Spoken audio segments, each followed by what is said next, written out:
नमस्कार, आप सभी का बहुत बहुत स्वागत है हमारे खास कार्यक्रम बिहार बिहान में। सुबह की शुरुआत अपने साथ बहुत सारी सकारात्मकता लेकर आती है और गर्मियों के मौसम में सुबह का जो वक्त होता है वो इतना अच्छा होता है ना हमारे लिए कि हम सुबह के उस वक्त को ज्यादा से ज्यादा जीना चाहते हैं। जी हाँ, तो चलिए प्रिया के साथ अपनी इस सुबह को और ज्यादा तरोताजा बनाइए हमारे इस बिहार बिहान कार्यक्रम के जरिए।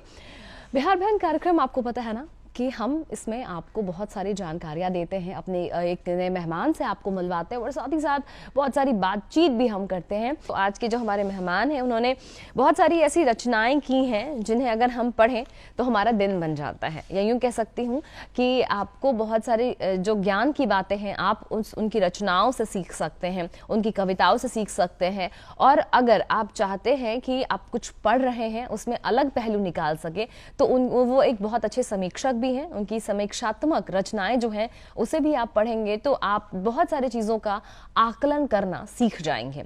और साथ ही साथ ये बिहार सूचना सेवा के अधिकारी भी हैं, तो एक सरकारी कर्मचारी होने के साथ साथ इन्होंने बहुत सारी कविताएं लिखी हैं, रचनाएं की हैं और समीक्षक तो हैं ही। बहुत बहुत स्वागत करना चाहूंगी हमारे आज के मेहमान डॉक्टर सुनील कुमार पाठक जी का। बहुत बहुत स्वागत है सुनील जी आपका। तो सुनील जी, सबसे पहले हम आपसे ये जानना चाहेंगे कि चूंकि गर्मी की छुट्टियां जो है शुरू हो गई हैं स्कूल में, तो अक्सर जब हम छोटे होते थे गर्मी की छुट्टी में हम गांव जाया करते थे या फिर कहीं हम हिल स्टेशंस पे घूमने जाया करते थे। आपके बचपन के बारे में जानना चाहूंगी, कैसा था आपका बचपन? क्योंकि बचपन जो है बहुत ही उन्मुक्त होता है, स्वच्छंद होता है, उस नजरिए से आपका बचपन कैसा था? देखिए, अपनी प्रारंभिक शिक्षा या फिर ऐसा कहें कि उच्च शिक्षा जहाँ मैंने प्राप्त की, वह तब उस समय के बिहार विश्वविद्यालय, जो अब जयप्रकाश विश्वविद्यालय के नाम से जाना जाता है, जी जी। तो राजेंद्र कॉलेज छपरा का मैं विद्यार्थी रहा। अच्छा। पोस्ट ग्रेजुएशन तक भी। लेकिन तब भी मेरा गांव से संपर्क बना रहता था और बचपन हम लोगों का पूरी तरह से गांव में बीता है। गांव के खेत खलिहान, गांव में आम्र मंजरियाँ, आजकल आप फलों में आम राजा कहा जाता है और ये बड़ी खुशनसीबी है हम लोगों की कि इस वर्ष भी आम की अच्छी फसल है। और आम के बगीचे में दोपहर में, जब आप गर्मी की बात कर रही थी, तो गर्मी के दिनों में हम लोग आमतौर पर सारे बच्चे बगीचे में निकल जाते थे। अच्छा, क्या और बात है? पूरी दोपहरी हम लोगों की बगीचे में ही कटती थी। और वहाँ पे आम के टिकोड़े, जब फल पके नहीं होते थे तो टिकोड़े, पछिया तेज बयार बहती थी और उस बयार में जो टिकोड़े गिरते थे उसको बिटोरते थे हम लोग। और जब शाम सूरज ढलता था, शाम जब होती थी, तो उन टिकोड़ों को लेकर के हम लोग जब चलते थे अपने घर को, तो लगता था कि हाँ, हम बहुत कुछ हासिल करके कुछ उपलब्धि हम लोगों की है, और हम लोग आते थे। अच्छा। बचपन से ही ग्रामीणों के बीच में उठना बैठना, और घर जहाँ मेरा था वहाँ अगल बगल जो तंग बस्तियाँ थीं, बड़े ही समाज के जो ऐसा कहें कि जो गरीब तबका था, उन लोगों के बीच में, उन लोगों के साथ जाड़े की सुबह हो या जाड़े की शाम हो, अलाव जलते थे। और वहाँ पर मुझे याद है, आज भी मुझे याद हैं अपने लोचन काका, मेरे शिव काका, ये तमाम लोग बैठ के घूरे पर, घूरा भोजपुरी वर्ड है, मैं भोजपुर क्षेत्र से भी आता हूँ, तो घूरे पर बैठ करके अलाव के समक्ष हम लोग गर्मी हासिल करते थे जाड़े की रात में अलाव से। तो वहाँ पे जो बतकही होती थी, उस बतकही से ही बहुत कुछ आदमी सामाजिक अनुभव हासिल करता था। और बाद की रचनाओं में भी, और जब अपना रचनात्मक जीवन मैंने ये किया, जो सृजनात्मकता मेरी बढ़ी, तो मुझे लगता है कि बहुत कुछ उन गाँवों से हासिल किया मैंने। गाँव की जो गतिविधियाँ थीं, गाँव के जो भोले प्यारे इंसान थे, जो उन लोगों की जो एक बिल्कुल सहजता जो थी, और उस सहजता में जो एक स्वाभाविक आकर्षण जो होता है, शहरीपन का कोई ये नहीं उस समय। आज गांव भी शहर के काफ़ी करीब आज होते जा रहे हैं विकास की प्रक्रिया में, ये अलग बात है, लेकिन फिर भी जो ग्रामीण हमारी संस्कृति है ना, कहा भी जाता है, पंथ की पंक्तियां हैं ना कि भारत माता ग्राम वासिनी, भारत माता गाँव में निवास करती हैं, उनकी आत्मा गाँव में ही बसती है। तो वहाँ बचपन मेरा बीता, और बहुत ही अपने रचनात्मक व्यक्तित्व को गढ़ने में जो ऊर्जा के हैं वहीं से हासिल हुई है। क्या बात है। और आपने एक बहुत अच्छी बात कही कि जो स्वाभाविक आकर्षण था, सहजता में जो स्वाभाविक आकर्षण था, ये बात आपने बहुत अच्छी कही। और ये शायद जो सौम्य लोग होते हैं या जो गांव परिवेश से, जिन्हें बहुत ज़्यादा टेक्नोलॉजी बाहरी चीज़ों से मतलब नहीं होता, ये उनके अंदर ही होता है। ये बहुत अच्छी बात आपने कही है। और आपने कहा कि आप शाम में जब आम के जो छोटी छोटी अमौरियाँ जिसे हम कहते हैं, या टिकोले जिसे हम आम बोलचाल की भाषा में कहते हैं, जब आप उसे लेकर जाते थे, क्या कभी ऐसा हुआ है कि आपने पेड़ से तोड़े हों और उस बगीचे का जो माली हो उसने आपको बेतहाशा दौड़ाया हो? नहीं, ऐसा है, माली को दौड़ाने की बात नहीं थी। दरअसल हम लोगों के अपने ही बाग थे। अच्छा। और अपने ही बाग में चूंकि हम लोग जाते थे, जिसका स्वामित्व भी अपना ही था, तो लेकिन फिर भी जो पछिया बयार में आमतौर पे कच्चे टिकोड़े तोड़े नहीं जाते हैं। फसल को किसान अपनी बचाए रखना चाहता है। और जो हवा के झोंकों में जो टिकोड़े गिर जाते हैं उनको हम लोग बिटोर करके लाते थे। और फिर उसकी भोजपुर क्षेत्र में और पूरे बिहार में भी खटमिट्ठी जो उसकी बनती है ना, और गुड़ में पका करके टिकोड़े को जो बनाते हैं हम लोग, तो वह बनता था घर पर। और बड़ी अच्छा, बहुत अच्छा आनंद उस टिकोड़े का हम लोग लेते थे। सुनील जी, आपने अपने बचपन की जो स्मृतियां हैं उनकी यहाँ पे चर्चा की। जानना चाहेंगे कि साहित्य से आपका लगाव कैसे हुआ, साहित्य से आपका जुड़ाव कैसे हुआ? दरअसल ऐसा है कि जब हम लोग मध्य विद्यालय में ही पढ़ा करते थे, उस समय हमारे यहाँ सांस्कृतिक प्रतियोगिताएं खूब होती थीं जी। खास करके अंत्याक्षरी प्रतियोगिता, वाद विवाद प्रतियोगिता या भाषण और निबंध प्रतियोगिता। ये सारी प्रतियोगिताएं आज भी होती हैं। मैं नहीं कहता कि आज उनकी उस तरह की प्रतियोगिताएं नहीं हो रही हैं, आज भी हो रही हैं। लेकिन उस ज़माने में भी ग्रामीण क्षेत्र में भी हमारा विद्यालय इस मायने में खुशनसीब था कि हमारे शिक्षक इन सारी गतिविधियों में काफ़ी रुचि लेते थे। तो अंत्याक्षरी होती थी, मानस की चौपाइयाँ हम लोग खूब रट जाते थे उस समय ही। कविताएं खूब रटते थे, प्रसाद की, निराला की, पंत की, है ना, महादेवी की, ये सारी कविताएं हम लोग खूब बचपन में ही रटते थे अंत्याक्षरी के क्रम में। तो कविताएं पढ़ते स्वयं भी लिखने की चेतना उद्बुद्ध हो गई उसी समय कि नहीं भाई, हम तो लिखी कविताएं पढ़ ही रहे हैं, जरा स्वयं भी हाथ आजमाइश करें। तो उस क्रम में कविता हम लोगों ने उसी समय लिखनी शुरू कर दी थी। लेकिन यह बताते हुए मैं चाहूँगा बताना अपने श्रोताओं को कि पहली कविता जब मैं मैट्रिकुलेशन कर रहा था उसी समय मैंने लिखी थी। और 79 में मैट्रिकुलेशन के बाद वह कविता, पहले बहुत कम अखबार, आपको ये जानकारी होगी कि पहले हिंदी में आर्यावर्त और प्रदीप, ये दो अखबार बिहार के बड़े मशहूर अखबार थे। लेकिन इसका मतलब यह नहीं है कि ये राज्य की भर की खबरों को ये संजोने वाले अखबार थे। क्षेत्रीय खबरें अगर किसी जिले की, अगर किसी रिपोर्टर की अगर एक बार अगर आ गई, सप्ताह में 2-3 खबरें भी किसी रिपोर्टर की अगर आ गई आर्यावर्त में, तो वह कहता था कि मेरी इस बार इस सप्ताह 2 खबर लग गई। और आजकल तो ज़माना ये है कि 4-4 पेजेस एक अखबार के लोकल एडिशंस आते हैं। उस ज़माने में इतने अखबार नहीं हुआ करते थे। लेकिन स्थानीय जो लघु पत्रिकाएँ, पत्र पत्रिकाएँ थीं, वे छपती थीं। तो हम लोगों की ओर एक अखबार आता था, सारण संदेश। वो मीरगंज, गोपालगंज ज़िले में पड़ता है, वहाँ से वो अखबार आता था।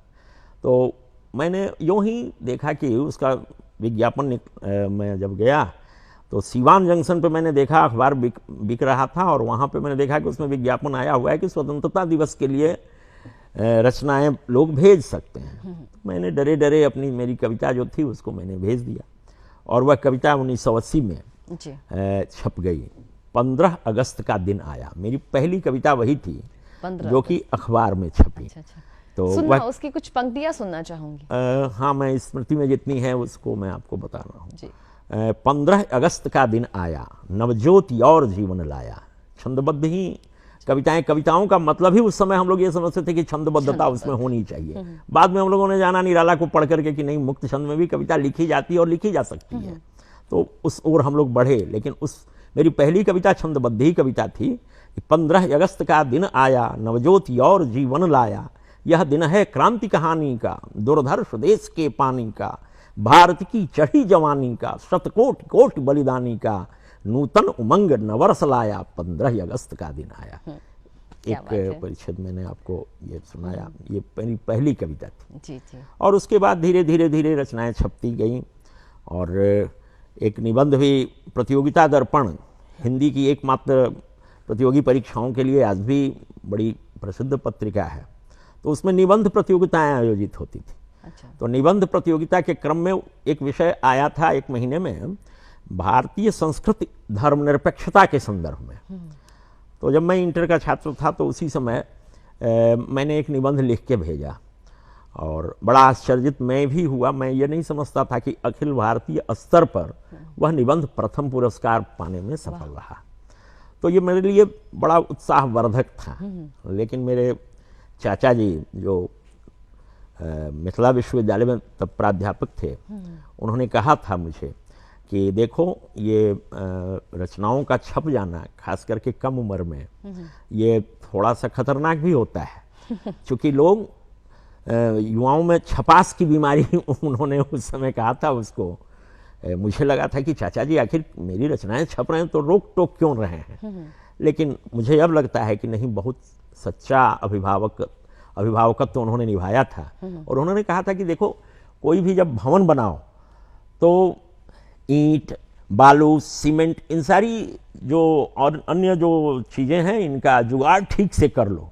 कच्ची मिट्टी से जो भवन तैयार करोगे उसमें उतनी मतलब जीवंतता, ये मतलब ये ज़्यादा दिन तक ये चलने वाले ये मकान नहीं रहेंगे। तो तुम अपने अध्ययन को इतना पोख्ता कर लो, अपने अध्ययन को इतना व्यापक कर लो और तब अगर लिखो तो ये ज़्यादा बेहतर होता है। लेकिन खैर उनके सुझाव पे हमने ध्यान भी दिया और तब हमने खूब पढ़ना मैंने शुरू किया। उनका इशारा उसी ओर था और मैंने उनकी बात की गांठ बांधी और मैंने लिखने के साथ साथ पढ़ना भी पूरी तरह से जारी रखा। और पढ़ने के साथ साथ पढ़ना एक अलग बात है और पढ़कर उसको पचाना ये भी एक चीज़ होती है कि आप जो पढ़ें उसको किस तरह से आप पढ़ें। दूसरों की किताबें ठीक है, लेकिन उसके साथ साथ अपनी समझदारी भी एक विकसित करते चलें। ये ज़्यादा आदमी के लिए ज़रूरी होता है, तभी आदमी में मौलिकता आती है। मौलिकता के लिए यह आवश्यक है कि आप पढ़ें सबको, लेकिन चिंतन की, अपने स्वतंत्र चिंतन की अपनी एक अलग पहचान, अपनी अलग एक अस्मिता गढ़ने की जो बात आती है, वह मेरी समझ से हर लेखक को करना चाहिए। मौलिकता। जब आपकी अखिल भारतीय स्तर पर जब आपकी कविता प्रकाशित हुई, तब आपके चाचा जी ने जो आपको बातें कही, उसके बाद आपने पढ़ना प्रारंभ कर दिया। तो जानना चाहेंगे कि किस तरह की पुस्तकें आपने पढ़नी शुरू की, या जो आपके उस समय के जो लेखक थे या उस समय जो किताबें आपके पास उपलब्ध थी, आपने किनको पढ़ना ज़्यादा शुरू किया और किससे आप सबसे ज़्यादा प्रभावित हुए? देखिए, शुरू से ही साहित्य की जो किताबें थीं उनके प्रति मेरा झुकाव रहा। यद्यपि मैं मैट्रिकुलेशन तक विज्ञान का विद्यार्थी था और प्रथम श्रेणी से उत्तीर्णता भी मुझे प्राप्त हुई थी, लेकिन बड़े शौक से तब मैंने अपनी फैकल्टी चेंज करते हुए मैं कला संकाय में चला गया था। और इंटरमीडिएट में जाने के बाद उस समय मैं कला का विद्यार्थी हो गया था और उस समय प्रधान हिंदी एक विषय हुआ करती थी। तो प्रधान हिंदी लेते हुए मैंने शुरू से ही दिमाग में ये बना लिया था कि हिंदी में प्रतिष्ठा मुझे ये डिग्री हासिल करनी है मुझे। विज्ञान को छोड़ करके कला की दुनिया में मैं उस समय मैं आ गया था और उसी हिसाब से पढ़ने लिखने का भी जो ये एक अपना लगाव है वह हो गया था। और आप लेखकों की जहाँ तक बात है, तो लेखकों में, गद्य लेखन में मैं आज भी मानता हूँ कि तमाम समकालीनता के दौर में भी आज भी गद्य लेखन में प्रेमचंद का हिंदी में कोई दूसरा प्रतिद्वंद्वी नज़र नहीं आता है। बिल्कुल। सामाजिक जनजीवन से जितना गहरा रिश्ता, चाहे वह ग्रामीण जीवन की कथा हो, शहरी जीवन की कथा हो, हर तरह के चरित्र जिस तरह से उनके उपन्यासों में, उनकी कहानियों में नज़र आते हैं, और फिर भाषाई स्तर पर भी हिंदी का क्या मतलब कि एक आदर्श स्वरूप हो सकता है, हिंदी एक आदर्श रूप में कैसी हो सकती है, कि कितनी सहजता उसमें हो, तत्समता के प्रति कितना आग्रह उसमें हो, आम फहम से जुड़े हुए शब्द कितने उसमें हों, है ना, जो हिंदी का स्वरूप क्या हो कि लोगों तक वह ठीक से पहुंच जाए, ये अगर आपको देखना है, समझना है, भाषा अगर सीखनी है तो आपको प्रेमचंद की शरण में जाना ही होगा। और प्रेमचंद की कहानियों को मैंने, उनके उपन्यासों को मैट्रिकुलेशन के पहले ही मैं पढ़ गया था। उनका गोदान, उनका सेवा सदन, है ना, उनके अन्य भी जो उपन्यास है, कर्मभूमि, रंगभूमि, ये सारे उपन्यास में प्रेमचंद को पढ़ गया था। कवियों में शुरू से ही मेरी पसंद के कवि निराला रहे। निराला इसलिए रहे क्योंकि निराला में जो एक साहित्य का बहुआयामी स्वरूप है वह नजर आता है। उनकी कविताओं में एक और शास्त्रीयता भी है, और दूसरी ओर भिक्षुक कविता आप उनकी देखिए सहजता के नाम पे, है ना, पेट पीठ दोनों मिलकर हैं एक, चल रहा लकुटिया टेक, मुट्ठी भर दाने को, भूख मिटाने को, मुंह फटी पुरानी झोली को फैलाता वह आता, दो टूक कलेजे के करता, पछताता पथ फिर जाता। ये भाषा की सहजता है, आप देख लीजिए। जूही की कली एक उनकी छोटी सी कविता, लेकिन उसमें तत्समता का आग्रह उनका देख लीजिए। विजन वनवल्लरी पर सोती थी सुहाग भरी, स्नेह स्वप्न मग्न अमल कमल, तनुतरणी जूही की कली, तो वहां भी आप देख लीजिए। फिर सरस्वती वंदना उनकी हर समारोह की शोभा बढ़ाती है, सारे गायक उसको पसंद करते हैं, वरदे वीणा वादिनी वरदे। लेकिन मूल उस सरस्वती वंदना की जो चीज है उसमें नवगति नवलय ताल छंद नव, नवल कंठ नव जलद मंद्र रव, नव पर नव स्वर दे। ये नवता का जो आग्रह है निराला का, जिसमें वे नई चेतना, नए विचार, नया कुछ स्फुरित होता रहे, बराबर बराबर नएपन का आग्रह, ये बड़ी दुर्लभ चीज थी उस समय उस कवि से। और फिर दूसरी ओर आप देखिए उनको इलाहाबाद के पथ पर तोड़ती पत्थर को जब देखते हैं, पत्थर तोड़ती महिला को देखते हैं, तो वह तोड़ती पत्थर जिसे देखा मैंने इलाहाबाद के पथ पर, नहीं छायादार कोई वृक्ष जिसके तले बैठी हुई सुकुमार, गुरु हथौड़ा हाथ करती बार बार प्रहार। मतलब ये कि एक और सामाजिक जनजीवन से भी उस दौर के रचनाकारों का देख लीजिए, शास्त्रीयता भी उतनी ही, काव्यशास्त्र के प्रति उतना ही व्यापक ज्ञान उनका, और इतना व्यापक सांस्कृतिक बोध। राम की शक्ति पूजा में उनको आप देख लें, पढ़ लें, है ना। और दूसरी ओर सामाजिक जनजीवन से लगाव उनका देख लें आप, कि एक गरीब से गरीब भिक्षुक, कितनी मार्मिक कविता है ना। तो कवियों में निराला मेरे बेहद प्रिय कवि रहे, और गद्य लेखक के रूप में आपको ये प्रेमचंद, इन दोनों ने मुझे बेहद प्रभावित किया। ये दोनों मेरे बड़े प्रिय लेखक और कवि हैं। बिल्कुल। और आपने बहुत अच्छी बात यहाँ पे कही कि ये जो उस दौर के जो तमाम लेखक हमारे सामने आए, जिनकी हम किताबें अब पढ़ते हैं, या बहुत सारे बच्चे स्कूल में हम पढ़ा करते थे, ईदगाह पढ़ी हमने, जिसमें लगता था कि हर एक जो चरित्र होता था उसे एक प्रॉपर स्पेस दिया जाता था, एक जगह दी जाती थी, और उस चरित्र का जो था अपना एक महत्व होता था। कोई ऐसा चरित्र नहीं था जो होता था कि जो बीच में अगर छूट जाए तो हमें उसकी कमी जो थी अंत तक खलती थी कि वो चरित्र क्यों चला गया, इस पृष्ठ के बाद भी एक चरित्र क्यों नहीं है। और दूसरी चीज ये कि जब तक हम जो चीजें हमारे आसपास चल रही हैं, हम उनको मन से नहीं सोचेंगे, उनके ऊपर हम गौर नहीं करेंगे, एक जो संवेदनशीलता हमारे अंदर नहीं आएगी, तब तक हम एक अच्छे लेखक, एक अच्छे कवि के रूप में हम शायद नहीं उभर पाएंगे। तो यहाँ पे ये हम जानना चाहेंगे कि साहित्य का जीवन पर क्या प्रभाव पड़ता है। देखिए, साहित्य का जीवन पर प्रभाव तो पड़ता ही है, उस जीवन से साहित्य भी प्रभावित हुआ करता है। साहित्य का जीवन पर प्रभाव, और फिर जो आज का जीवन है, जो आज का संसार है, जगत है, इसका भी समाज पर, समाज जो आज का है उसका भी साहित्य पर प्रभाव पड़ता है। दोनों एक दूसरे से प्रभावित, अन्योन्याश्रित तरीके से बिल्कुल प्रभावित जुड़े हुए हैं।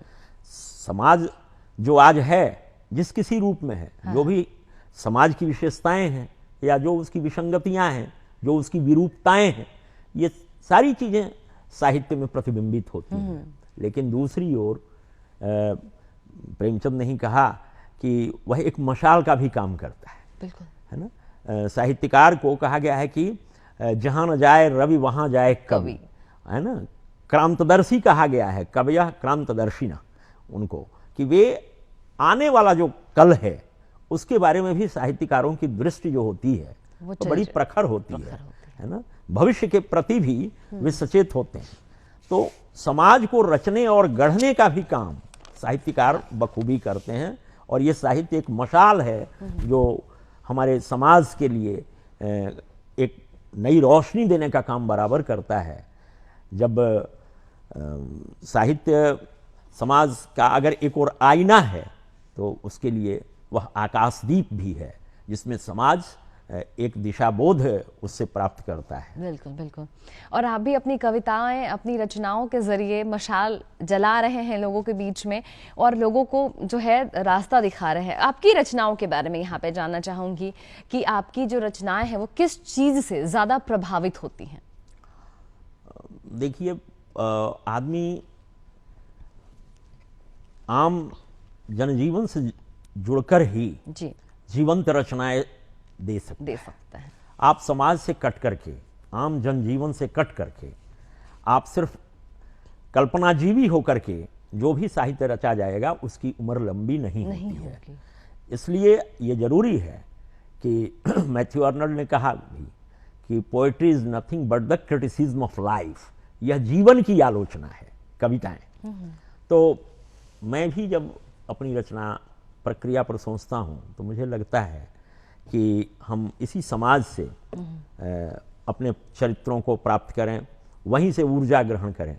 और मैंने भी जो साहित्य सर्जना जो की है, जो कविताएं मैंने लिखी हैं, जो निबंध भी मैंने लिखे हैं, उसमें भी सामाजिक सरोकार से अपने को जोड़े रख करके ही जो सामाजिक बोध जिसे कहते हैं, उस बोध को नकार करके कोई भी साहित्यकार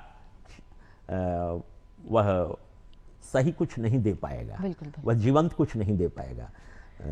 अगर आप कहेंगे तो मैं कुछ वैसी चीजें आपको सुनाना चाहूंगा। बिल्कुल बिल्कुल, हम चाहेंगे। और इनफैक्ट मैं आपसे अनुरोध करने वाली थी कि आप हमें कुछ अपनी रचनाओं में से कुछ सुनाएं हमें। जी, तो मैं एक बहुत छोटी सी कविता अपनी आपको निवेदित कर रहा हूँ जी। इससे आपको लगेगा कि मेरी रचना प्रक्रिया भी उस कविता के जरिए मुखर होकर के आपके सामने आएगी। कविता है, कविते मैं रचूं तुझे या तू रचेगी मुझे। कविते मैं रचूं तुझे या तू रचेगी मुझे। मैंने तो तुझे रचने का पुरजोर प्रयास किया। मैंने तो तुझे रचने का पुरजोर प्रयास किया।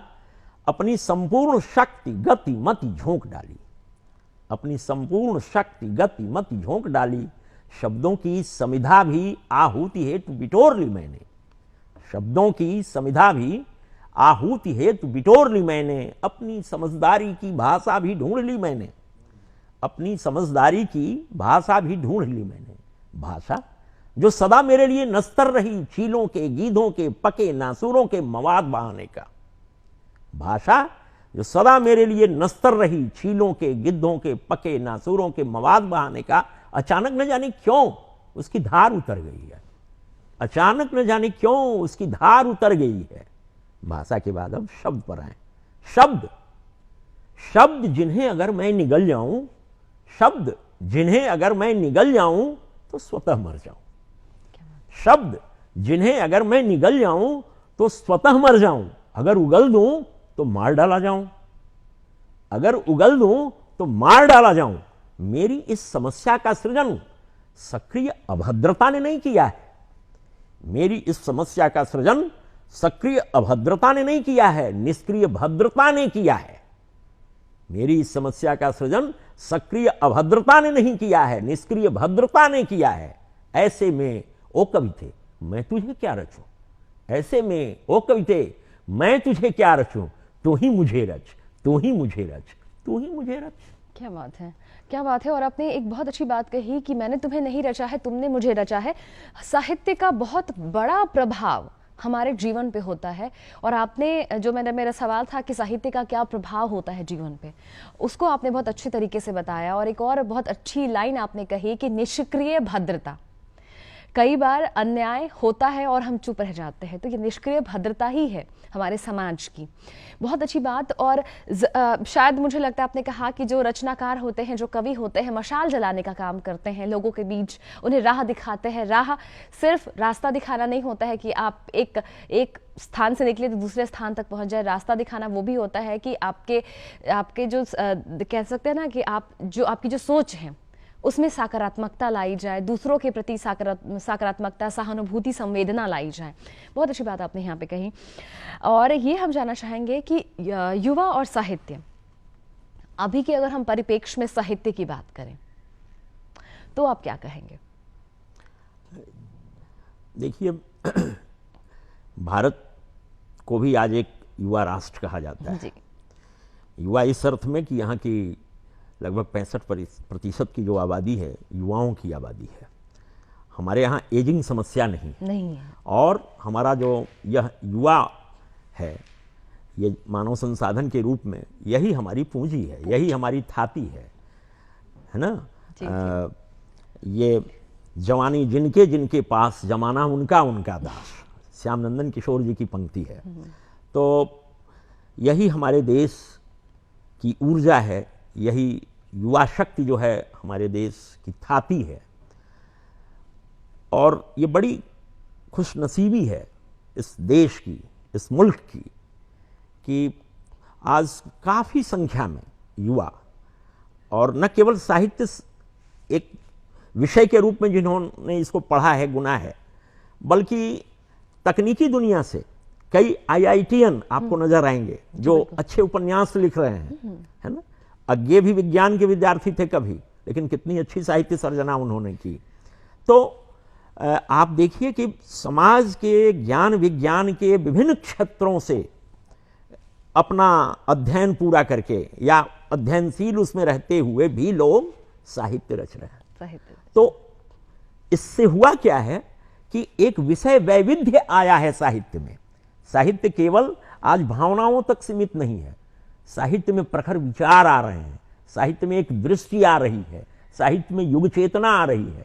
हमारे देश के युवा क्या सोच रहे हैं, कैसी समझदारी है विभिन्न विषयों पर, देश के आर्थिक हालात पर, देश के सामाजिक राजनीतिक स्थितियों पर क्या उनकी सोच है, ये सब चीजें हमारे यहाँ आ रही हैं साहित्य में मुखरित होकर के। युवा काफी संख्या में सक्रिय हैं लिटरेचर में, सारी भाषाओं में, विभिन्न राज्यों की जो भाषाएं हैं, तमिल, तेलुगु, पंजाबी, बंगला, सारी भाषाओं के साहित्य में जो है युवाओं की रचनाशीलता जो है बहुत नए मुकाम हासिल कर रही है। रोज नया नए विचार आ रहे हैं और नई ऊर्जा के साथ युवा आ रहे हैं। ये बहुत ही सुखद और सुभग संकेत है हमारे साहित्य के लिहाज। किताब यहाँ पे रखी है बहुत सारी, और मेरा जो है शुरू से इंटरेस्ट रहा है कि मैं जानूं कि इन किताबों के अंदर क्या है, क्योंकि साहित्य जो है हमारे जीवन को एक परिदृश्य प्रदान करते हैं। तो जानना चाहेंगे किताबों के बारे में। सबसे आगे जो रखी है बहुत पतली सी पुस्तक है, नेवान लिखा हुआ है इसके ऊपर, इसके बारे में जानना चाहेंगे। दरअसल ये पहली किताब है, मेरे प्रकाशन की शुरुआत अच्छा जो हुई। तो ये भोजपुरी में पहला ये संग्रह है नेवान। ये हाइकू कविता को भोजपुरी में मैंने इंट्रोड्यूस किया था 1990 में। भोजपुरी सम्मेलन पत्रिका के संपादक तब हुआ करते थे पांडे कपिल जी, उन्होंने मेरे हाइकुओं को छापा और ये नेवान ये किताब है। और नेवान भोजपुरी हाइकुओं का संग्रह है। अच्छा। और इसमें 103 हाइकू इसमें संग्रहित हैं। और मैं अपने श्रोताओं को बताऊं कि आप सभी अवगत होंगे ही कि जापानी पद्य शैली है ये, और इसमें 3 पंक्तियों की एक छोटी सी कविता ये होती है। 5, 7, 5 वर्ण इसमें होते हैं और उतने ही छोटे स्वरूप में एक पूरी कविता, एक पूरा का पूरा भाव ये कविता रखती है। क्या बात है। बड़े छोटे से आवरण, जैसे दोहों के बारे में कहा जाता है ना, बिहारी के दोहे बड़े प्रसिद्ध हैं, सतसैया के दोहरे, है ना, घाव करे गंभीर, बड़े एक पूरा दोहा अपने आप में कंपैक्ट होता है पूरी बात को रख देने के लिए। लेकिन ये उससे भी छोटा छंद है। 5, 7, 5, 5 वर्ण पहली पंक्ति में, 7 वर्ण दूसरी पंक्ति में और फिर 5 वर्ण तीसरी पंक्ति में। अच्छा, मैं सुनना चाहूंगी मैं यहाँ। हाँ, मैं एक ये यद्यपि भोजपुरी भाषा का है लेकिन फिर भी हाँ। समझ में आने वाली चीज़ है। एक हाइकू है इसमें कि हमार गांव केवट कठौता में राम के पांव। बस एक पूरी कविता इसमें है कि केवट के कठौता में राम के पांव हमार गांव। अपने गांव के प्रति क्या अनुरक्ति हो सकती है, क्या भाव हो सकते हैं किसी व्यक्ति के, कितनी आत्मीयता, कितना समर्पण हो सकता है, वही एक बिंब के जरिए मतलब इसमें रखा गया है। तो इस कविता में बिंबात्मकता होती है। दूसरी किताब आपको ये हिंदी कविताओं का मेरा संग्रह आया था, कविता का सर्वनाम नाम से। कविता का सर्वनाम, इसमें ये मेरा हिंदी का पहला संग्रह है और कविता का सर्वनाम नाम से ये किताब आई थी। और ये किताब आई थी, इसकी एक कविता को मैं जी बिल्कुल, इसमें मुक्त छंद की आमतौर पर कविताएं हैं, लेकिन इसके अंत में दो गज़लें हैं इसमें। एक गज़ल को मैं आपके पास रखना चाहता हूँ, जिसमें लोक भाषाओं के शब्दों के जरिए हिंदी में कैसे ये अपनी बातों को रखा जा सकता है। आप देखें, सपने अपने रोज सिझाती है लड़की, सपने अपने रोज सिझाती है लड़की, भर भर थरिया लोर पसाती है लड़की, भर भर थरिया लोर पसाती है लड़की। मौसम की कुछ शोख अदाएं देख यहाँ, छत से नीचे आज न आती है लड़की। मौसम की कुछ शोख अदाएं देख यहाँ, छत से नीचे आज न आती है लड़की। अब मुन्ना खेले कूदे जाकर मटिया पर, मुन्ना खेले कूदे जाकर मटिया पर, घर में भीगे बाल सुखाती है लड़की, घर में भीगे बाल सुखाती है लड़की। अपने गुड्डे गुड्डी को कपड़े पहना, खुद की चूनर लाल लगाती है लड़की। पंडित की खुदगर्ज निगाहों से बचकर, देखें, पंडित की खुदगर्ज निगाहों से बचकर, भोले को बिलपत्र चढ़ाती है लड़की, भोले को बिलपत्र चढ़ाती है लड़की। माँ की झुर्री, देखें सामाजिक परिप्रेक्ष्य में इसको, कि माँ की झुर्री और बिवाई पापा की, माँ की झुर्री और बिवाई पापा की, लखकर मन ही मन अकुलाती है लड़की, लखकर मन ही मन अकुलाती है लड़की। सा विस्तार देखें इसका, कि सास जेठानी पूत ननद से रिश्ते जोड़, सास जेठानी पूत ननद से रिश्ते जोड़, एक कहानी बन जाती है यह लड़की, एक कहानी बन जाती है यह लड़की। और अंतिम मतले का छंद देखें कि पीड़ा और विभेदों की मारी फिर भी, पीड़ा और विभेदों की मारी फिर भी, जीवन कितना जान न पाती है लड़की। ये एक, हालांकि स्थितियों में काफ़ी कुछ बदलाव आ रहे हैं, नारियां समाज के विभिन्न क्षेत्रों में काफ़ी अच्छा, मतलब कि किसी मायने में कम नहीं है, लेकिन शुरू से क्या हमारा दृष्टिकोण रहा है बच्चियों के प्रति, बेटियों के प्रति अपनी, इसमें निश्चय ही बदलाव की आवश्यकता है। और वह बदलाव आ भी रहा है, दृष्टिगोचर भी हो रहा है। और ये बदलाव जितनी तेजी से हो, जितनी तेजी से हो, समाज के लिए वही बेहतर है। बिल्कुल बिल्कुल, बहुत सही बात कही आपने। और समाज, ये आपने कहा कि जो बदलाव है, बदलाव की बयार जो है काफ़ी तेज़ बह रही है, बिल्कुल, काफ़ी बिल्कुल। तेज़ी से बदलाव आ रहे हैं और ये हमारे लिए बहुत ज़्यादा ही सकारात्मक है। और आज की महिलाएं जितनी बेहतरीन तरीके से बाहर का कामकाज संभाल लेती हैं, उतनी ही बेहतरीन तरीके से अपने घर को भी संभाल लेती हैं, अपने परिवार को भी संभाल लेती हैं। बिल्कुल। आपको बहुत सारे सम्मान से भी नवाजा गया है, इतनी बेहतरीन रचनाएं आपकी हैं, आपको बहुत सारे सम्मान से नवाजा गया है। उन सम्मान के बारे में जानना चाहेंगे। जैसे अखिल भारतीय युवा साहित्यकार जो है, आपको परिषद के द्वारा, पटना के द्वारा आपको युवा कवि सम्मान मिला था। उसके बाद आपको युवा रचनाकार मंच सिवान द्वारा युवा लेखक निबंध पुरस्कार आपको मिला था। ऐसी बहुत सारी लंबी फहरिस्त है, उसके बारे में जानना चाहेंगे। देखिए, ये सम्मान किसी लेखक के जीवन में बहुत ज़्यादा महत्वपूर्ण नहीं होते हैं। सम्मान मिलते हैं तो उससे उत्साहवर्धन होता जरूर है, लेकिन मुझे लगता है कि इन सम्मानों को लेकर के बहुत ज़्यादा कुछ सोचने समझने की ज़रूरत होती नहीं है। मूल धर्म होता है किसी लेखक का उसकी रचनाशीलता। वह अगर अपने समाज के प्रति, अपने पाठकों के प्रति अगर ईमानदार है तो फिर इन सम्मानों की कोई बात होती नहीं है। और ये सम्मान मिले न मिले इनका कोई ये नहीं, मिल जाते हैं रास्ते में। अगर आपका रिकॉग्निशन है, इससे इतना ही बस स्पष्ट होता है कि आप जो लिख रहे हैं उसको रिकॉग्निशन उसका हो रहा है, उसकी पहचान बन रही है, तो बस उतने ही भर की बात है। इन सम्मानों का कोई खास ये नहीं होता है। मैं आपको बताऊं कि जो सम्मान मिले उसमें ये अपनी काव्य पुस्तक के अलावा आपने चर्चा शुरू में ही की थी कि अपनी समीक्षा को लेकर हाँ, भी चर्चित रहे हैं। हाँ, तो मेरी ये किताब आई थी छवि और छाप करके। ये दरअसल राष्ट्रीयता के संदर्भ में भोजपुरी कविताओं पे मैंने काम किया था, और इसमें मैंने ये दिखाया था कि राष्ट्रीयता सिर्फ देश प्रेम ही नहीं है।